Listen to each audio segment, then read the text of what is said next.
This is a channel on the fan Google website called Shikabambi. Between 2013 and 2017, before I had even turned 13, I posted Roblox videos here using my subpar editing skills and an old laptop.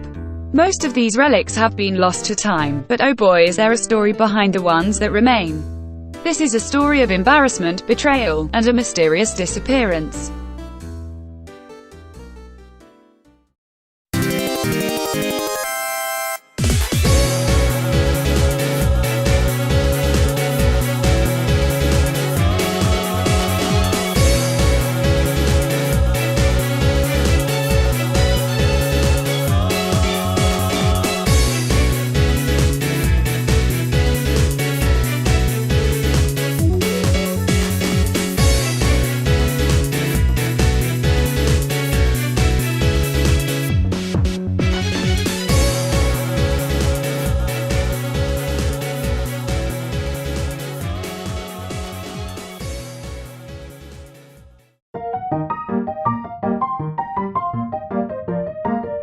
Now let's go back real quick so we can try to figure out how this terrible accident happened.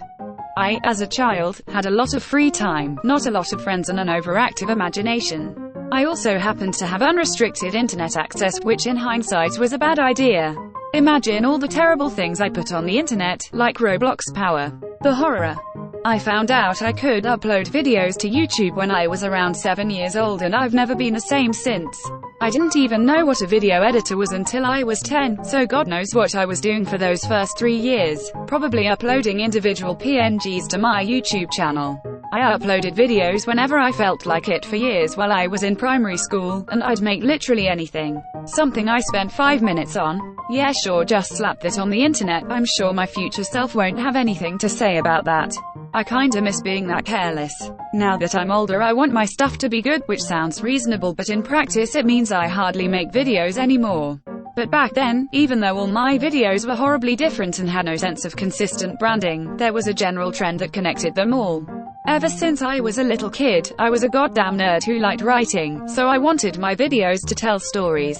Were those stories ever good? No. God no. Exhibit A, Bully.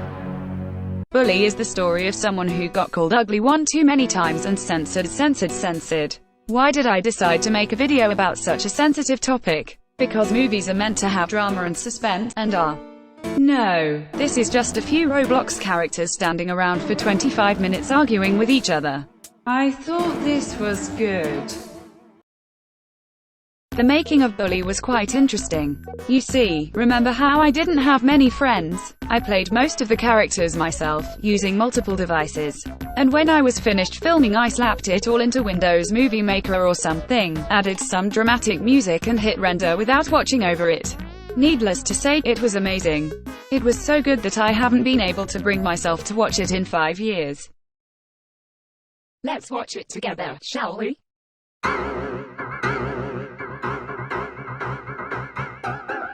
Go away, please. Go to rehab to learn about fashion. You like my boyfriend? My friend does. Throws paper ball. It says he hates you, and so does everyone. Wipes tears. I didn't even edit out the starting cues. Let's lock her in. You're ugly. Look at your hair, Danny. You will pay Danielle.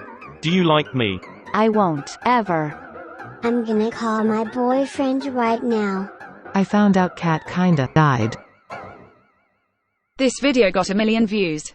It's my highest viewed video ever and I can't even brag about it because it's so freaking bad. Then I made Roblox Power a year later. And I mean, there's improvement but it's still bad. The camera angles, the plot, the dialogue, the non-existent character development. Even worse, there's 5 episodes of this thing. 5 entire episodes of nothing. You know what, let's talk about Roblox Power.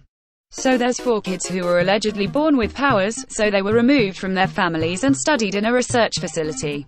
Then they decide to escape by walking out the front door and nobody stops them.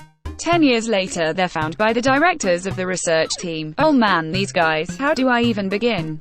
This guy, Aiden, is the main villain and oh god he is bad. Not even bad in a villainy way, just in the way that makes you yell, What the hell are you doing, Aiden? This 46-year-old man is so mad about the kids escaping from him that he vowed to kill them. Look at this man-child. He sends other people out to do everything for him, then he has a tantrum and threatens them with swords if things don't go exactly according to plan. There's a scene where he hides in the women's bathroom of a high school and ambushes and knocks out an actual child when they walk in. Aiden is not okay. I want to kill those kids. Don't you want to kill them? That seems too brutal. Nah. Wouldn't we go to jail? No. The plan. Ambush them when they are together. When they are at school, or together. Then we kill them. Good plan, am I right?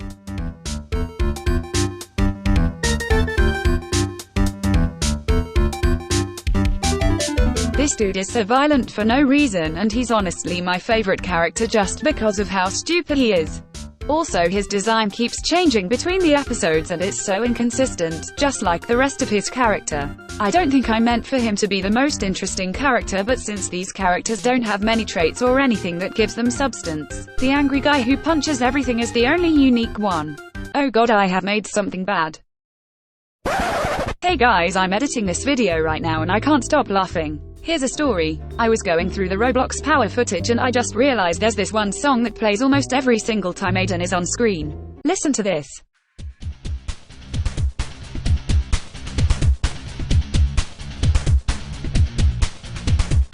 This is basically Aiden's theme song. It's so pointlessly dramatic, I love it so much. Anyway, back to your regularly scheduled programming.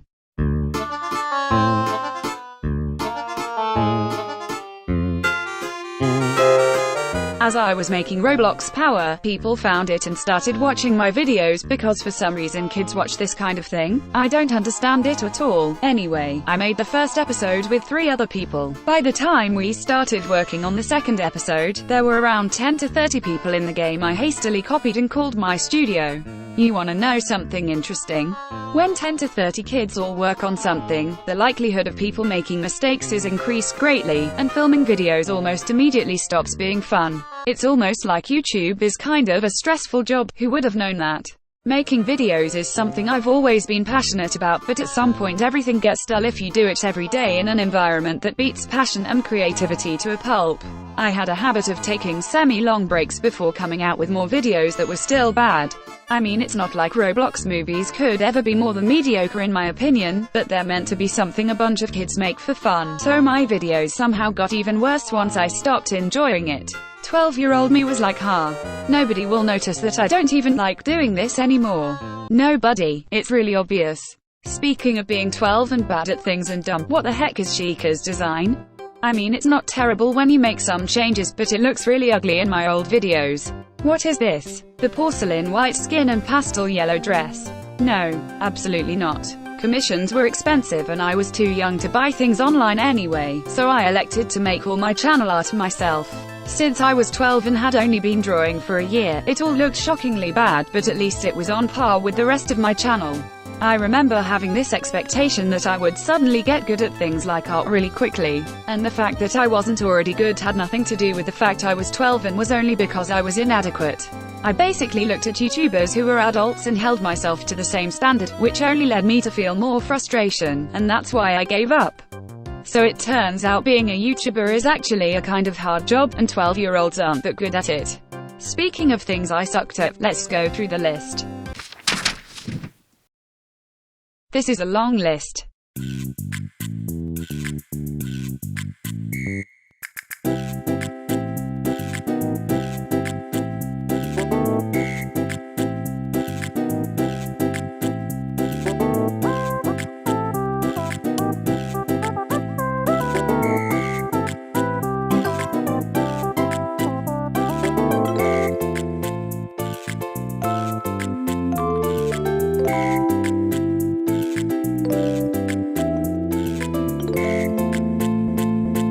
But not only was I a bad YouTuber, I was also a bad person.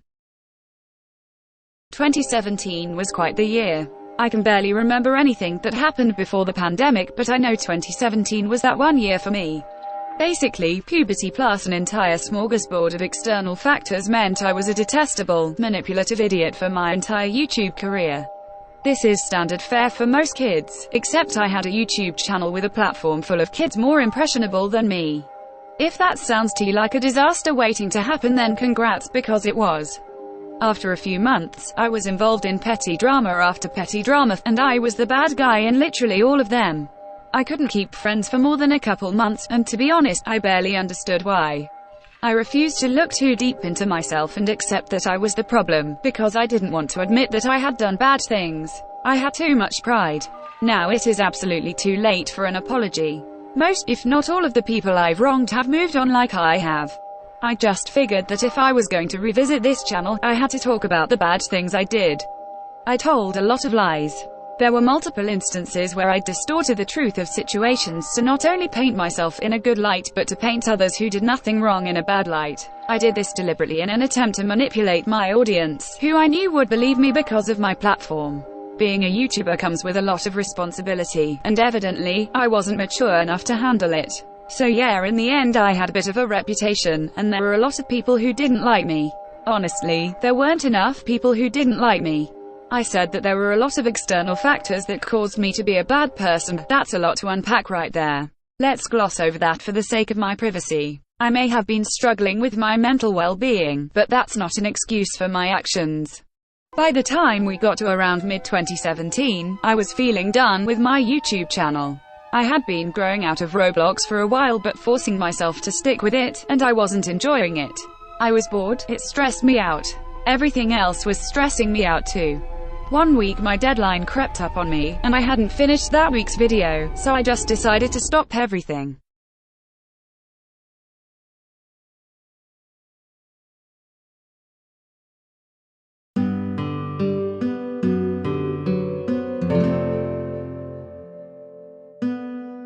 That's how the story of this weird YouTube channel ends. It's a bit anticlimactic, but hey, it is what it is.